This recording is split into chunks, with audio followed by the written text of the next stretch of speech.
We were showing earlier the pictures of Keir Starmer on the plane, surrounded by our correspondent Louisa James and all the different political editors. But it looks like he had a plan for that briefing on the plane. Yes, I think they would have known it was going to come, the questions were going to come, so you just make sure you're ready for it. Most of them do. Sunak was all right on those. Johnson, of course, would just, free form and get himself into all sorts of trouble. But the story of this strategic defence review comes from that chat, doesn't it? Yeah, but it was always promised. It was in the manifesto. They've always said it. And we're in a phase where the new government keeps making announcements, but they're all old announcements. They were in the manifesto and they'd been said during the campaign. But you just say them now and it's different because you're in power. It is, because he's Prime Minister now. And I think it's quite right to have a strategic defence review. It'll take about a year. Yeah. And you look at what you've got, what's coming down the line, what you're going to do in future. And also, it's not just extra money, it is getting better value for all the money we spend now, because Britain's one of the world's... It's the sixth biggest defence spender in cash terms, but do we get value for money? And I can remember in the 80s, Margaret Thatcher brought in a man called Peter Levine, who was a businessman, to try and sort out defence procurement because it was so hopeless. He failed, and every successive government of any political hue, they squander billions on badly spent money. If you were Keir Starmer, John Healey, and you wanted to get real value out of this money, what would you do now? Well, you've got to make sure that when you buy air carriers, that they work. I mean, there's just been a series of humiliating failures in the equipment procurement, and they've got to get that right. I don't know why it should be beyond them. No, it seems extraordinary so we've got this root and branch strategic defence review Prime Minister has announced. It includes troop numbers. This is an extraordinary stat. Cut to their smallest size since the Napoleonic era under the previous government. That you would think would be standing up for the army. But is that where the money needs needs to be spent? Isn't money actually... Don't they need to spend more money on drones and on cyber warfare? Isn't that where wars are now being fought rather than a conventional army? Although you look at Ukraine... Look at Ukraine. They're using a lot of conventional army and a lot of troops. Well, Boris Johnson announced the end of the tank, and then there's been a lot of use of tanks in Ukraine. But, of course, that battlefield, they'll be studying that minutely. Yes. What works, what doesn't. Unfortunately, it's real people, flesh and blood. Unfortunately. But they will be looking at it. But the size of the army, I think in 2010, when the Conservatives came to power, it was over 100,000. I think it was 102,000. I think it's 76 or 78,000 In 2021, now. the MOD, previous government, announced it would cut troop numbers from 82,000 to 73,000 by 2025. I mean, everything's changed, of course, because of this full-scale invasion of Ukraine by Putin, the rising global threats. And now, former colonel and British military intelligence Philip Ingram says the government's playing with fire. The threat is now, and it will take years to fix the army, ammunition stocks, and get the RAF and Navy ready. Playing with fire. It's really worrying. Isn't it? And a quick way to do it is you massively expand the reservists. So that's the people who go into the army every weekend, and they're trained and they're ready and they're keen and they're highly organised, and you have real professionals. But people don't want to join. I mean, maybe you make that more attractive. They don't want to go into the army full time. They might like to go paintballing at weekends, but they don't want to give up their weekends and weeks to train. Now, maybe we have to pay people more. I mean, that could be an issue. It's not a particularly well-paid job to go into the army unless you get to the senior ranks. And if you're a reservist, maybe if you get cash. But there's no way you can fix this quickly. No. There's just no way. So Keir Starmer, on his first foreign trip, obviously huge, and the optics are really significant. And as you know, Louisa James is on that trip with him. But back home, yesterday, the MPs sworn in, of course, at Westminster, and all the traditional sort of events, I think, we saw the Speaker, didn't we, sort of dragged to the chair, because the tradition is he has to look reluctant to be doing it. Who was doing the dragging? David Davis, and who was the woman who was dragging him? Oh, we can't tell from, unfortunately. But it's because in the old day you risked the king coming round and dragging you off and having you butchered. I think it's a nice tradition, I think.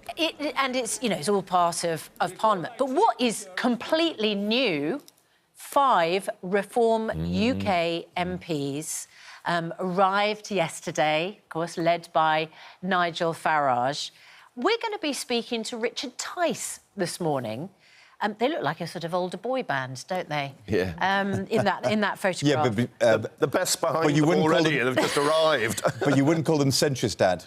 No, you would not call them. Kind of veering right, but Dad. They arrived late in the chamber and all the seats had gone because you can't fit all the MPs in. They arrived late and Lee Anderson, who was a Tory until he defected, had to go up to some other MPs at the back and say, can you budge along and let Nigel in?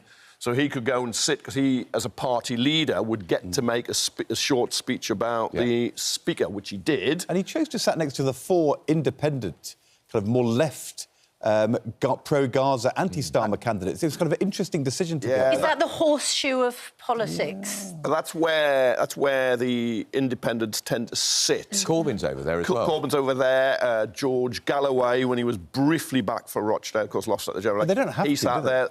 It's a choice. Yeah. No, I suppose you can try, but Well, the Tories wouldn't want him anywhere near them because they see Farage as costing them dozens and dozens of seats. Good Brexiteers lost their seats because of the For All vote, took votes away from the Tories, people like Jacob Rees-Mogg, for instance. So the Tories are very, very hostile to Nigel Farage. This idea that it's going to be very easy for him, or even potentially medium term, that he's going to take over these Tories, there's huge resentment towards Reform. It's going to be interesting when we talk to Richard Tice, because what are they going to be able to do? What do 5 MPs from, obviously, a growing political party, I mean, 4 million votes... Yeah, it's a lot. But only 5 in Parliament. What do you imagine, Kevin, will their impact be? I think it'll make a lot of noise. They'll jump up every now and again. They won't be in the chamber all the time, but they'll jump up now and again to get videos to go on YouTube, TikTok and so on. We told you. There'll be a lot of finger-pointing and ranting. I can't see them doing the heavy lifting on committees and getting laws changed. They'll invite really controversial figures, I bet you, into the House of Commons. I wouldn't be surprised if they got somebody from the National Rally in France, and other people say, no, they should be banned, they shouldn't be allowed it. So you just create chaos. That's what they're going to do. They're going to create chaos. They will be very noisy on the wokery stuff, immigration, and if they think Keir Starmer is trying to unpick any of the Brexit deal, which, by the way, they don't think it was a very good Brexit deal, they'll be on it like a shot. The thing is, though, what is interesting about this is it's actually quite hard, if you're only a group of 4 or 5, to have an impact in Parliament, in the chamber. If you think in the past, George Garraway won that by-election last year. We didn't hear much from him. Because they won't get called by the Speaker. Exactly. We didn't hear much from Nigel Farage, from Jeremy Corbyn. No. We actually didn't hear much from Alex Salmond when he was in the Commons. And, as you say, if you're only 4 of you, hard to get called, hard to get a hearing, not easy to kind of get debates and airtime. So what they'll have to do will have to happen around Parliament, or, as you said, recording videos when the chamber's quite empty. In Prime Minister's questions, how often will Nigel Farage get to ask a question? Because he's the leader of such a small party, although they are the 5th largest, are they? Yeah, it'd be lucky if it was once a month. I suspect it'll be 5 or 6 weeks. Yeah. Because of the numbers. Only 5 years, 650 MPs...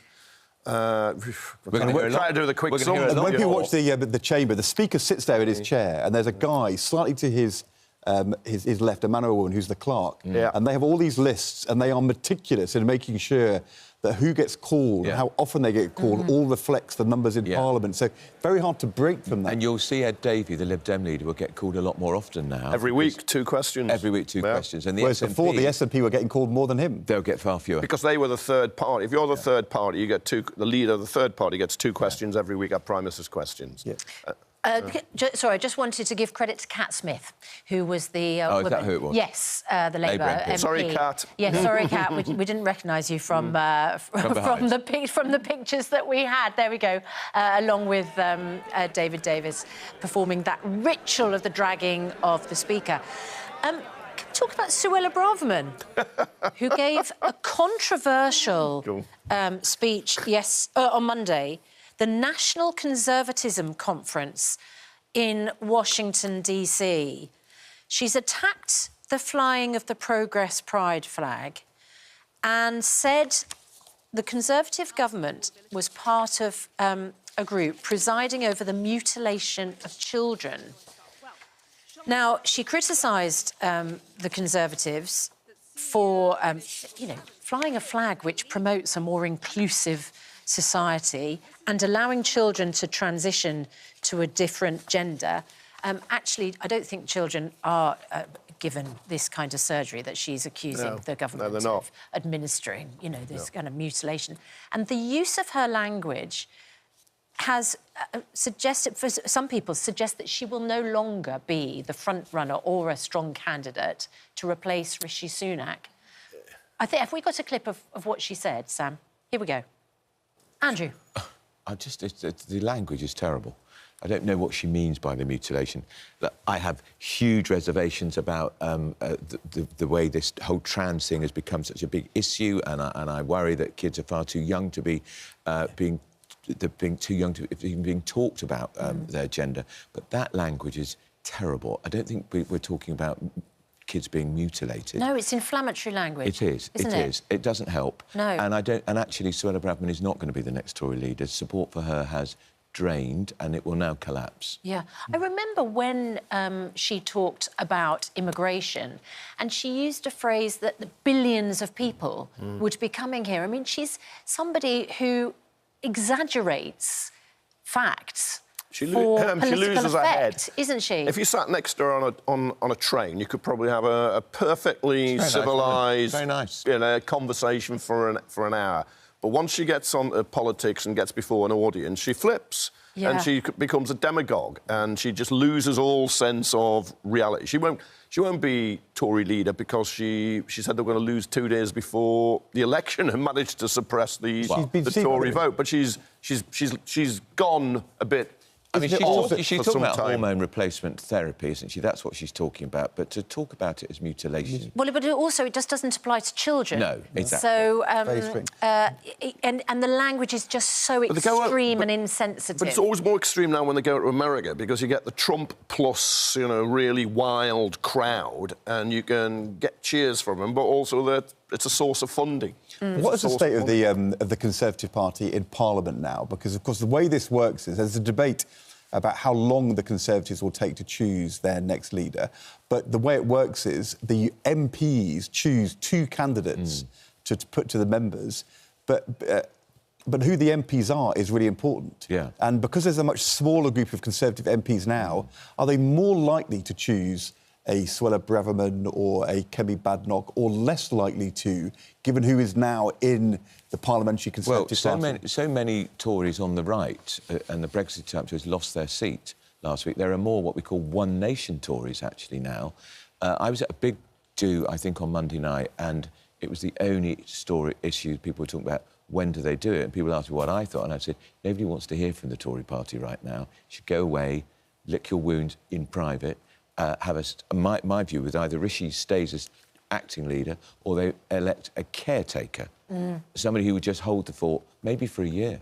But if you were guessing who it's going to be, or who the 2 candidates will be put to the members, at the moment, who do you think? I think the person who, there is no doubt, the odds are shortening on Robert Jenrick. A lot of people watching won't know who he is. He was the immigration minister and quit in protest over the Tories' manifest failure on immigration. And not getting the top job. He didn't get the Home Secretary's job. It went to Braverman and it went to somebody else. So I think he is emerging, in my view, as a front runner. From the other side of the party, you'll get somebody like the former soldier Tom Tugendhat will fight hard. So do you think Kemi Badenoch's... she's got a huge chance. Yeah. But you've got to choose 2. Who's the 2 you're choosing?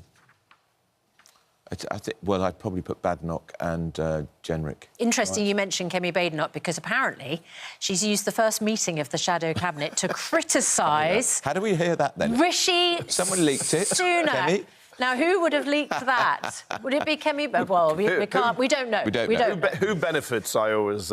She said, Kemi Badenoch said the Tories should not gloss over the scale of the election defeat. They should not. Many colleagues still clearly traumatised, and in fact, she referred to her rival, Suella Braverman, and said, I can't believe this has been said, let alone leaked. I mean, goodness me, when you say they should go away and privately lick their wounds, there's nothing private going on because apparently, allegedly, Kemi Badenoch said Suella Braverman appeared to be having a very public nervous breakdown.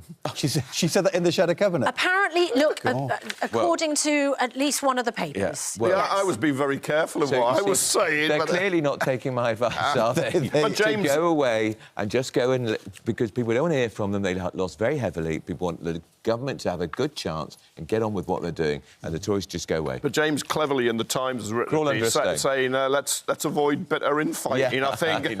Yeah, I'm just trying to find out which paper this Kemi Badenoch that is extreme. story has come from, so that we can attribute it correctly. But I will say, at that event, I was. It's from the Times. Yeah, I will say at that event I was on Monday. I was talking to various people, and I was saying, well done. So you got back, and they were saying, no, I didn't. Because there's so many of the people who lost their seat are here to clear their desks. So and you talk to all sorts, because you just couldn't keep up with the scale of the 250. Over 100 people who a week ago, well, not only a member of Parliament, but a minister with a diary which is full and the phone ringing and huge responsibility, and suddenly they're out of government, out of Parliament. Out of a job, and it is just a massive... You think for Grant Shapps or for Penny Mordaunt, what a change. There was a visceral anger at the Prime Minister for going so early, because I still... And not sharing that information with Cabinet. And well, he told them, and when they wanted to debate it, too late, I've seen the King. Yeah. And there was huge anger because... Kemi Badenoch apparently said she thought this was unconstitutional to do this. It's a very funny way to do it. But, I mean, still... The only one I can find who backed his plan was the Deputy Prime Minister at the time. What was his name? Oliver Dowden. Who then never appeared once in the election campaign. No, because he was too busy worrying about his seat with a 20,000 majority. The Tory chairman has quit because the campaign was so hopeless. Did he? Richard Golden. Did he have to spend his entire... No, did he quit or did he jump? You know, I mean, he had to go... He was parachuted into a seat. This is Rishi Sunak yesterday, by the way, on the opposition benches.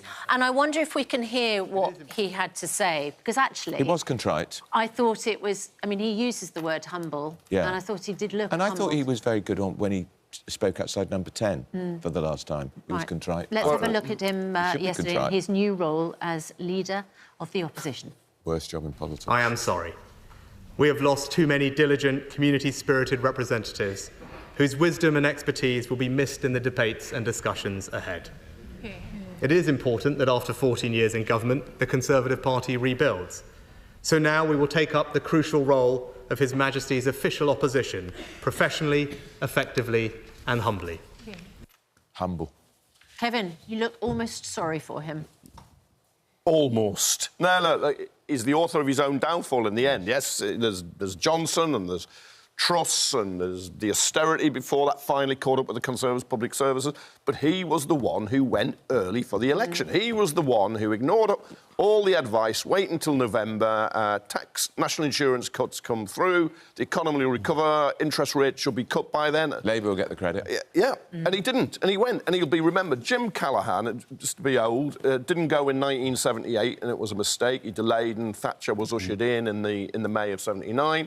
Gordon Brown thought about it in 2007, didn't, and it got worse because the financial collapse happened. And it'll be remembered for Sunak going early and then running away from the beaches, the betting scandal. And what's your betting? He said in the election campaign, I mean, you know, how could he not when he wants to be re-elected and to be the Prime Minister?